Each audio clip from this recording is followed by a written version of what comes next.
Jadi, makna dimensi kurikulum adalah seperangkat rencana dan cara untuk mengadministrasikan tujuan, isi, serta yang digunakan sebagai pedoman untuk melaksanakan pembelajaran dan untuk mencapai tujuan dari pendidikan.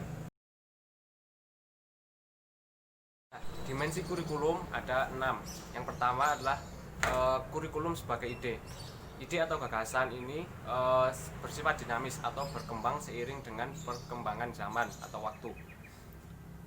Ide atau pemikiran ini hanya ada dalam pikiran orang-orang yang bersangkut paut dengan pendidikan, seperti misal dinas pendidikan, guru, kepala sekolah, peserta didik, wali murid, dan lain-lain.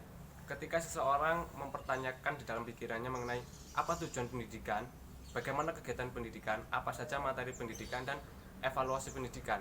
Nah, maka itulah yang dinamakan kurikulum sebagai suatu ide.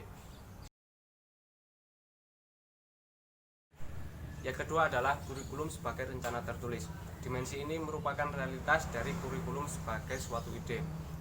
Kurikulum sebagai suatu ide harus mengikuti pola dan peraturan kurikulum sebagai rencana tertulis, karena banyak ide-ide yang disampaikan tidak begitu dipahami oleh pelaksana kurikulum. Yang ketiga adalah kurikulum sebagai suatu kegiatan.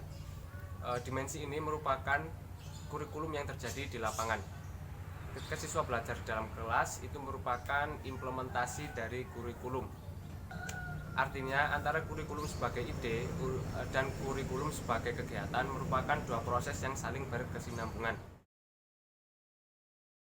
Yang keempat adalah kurikulum sebagai hasil belajar. Dimensi ini memiliki fungsi untuk memperbaiki, menyempurnakan, dan mengganti kurikulum sebagai suatu rencana. Kelima adalah kurikulum sebagai disiplin ilmu. Sebagai disiplin ilmu berarti kurikulum memiliki konsep, memiliki prinsip, teori yang bisa dikaji oleh pakar-pakar kurikulum. Semisal di jenjang S1, S2 ataupun S3, di situ ada mata kuliah yang mengkaji mengenai kurikulum.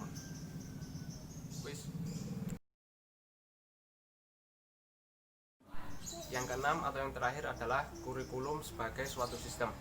Adalah gabungan dari beberapa komponen yang saling terkait dan terhubung. Sistem kurikulum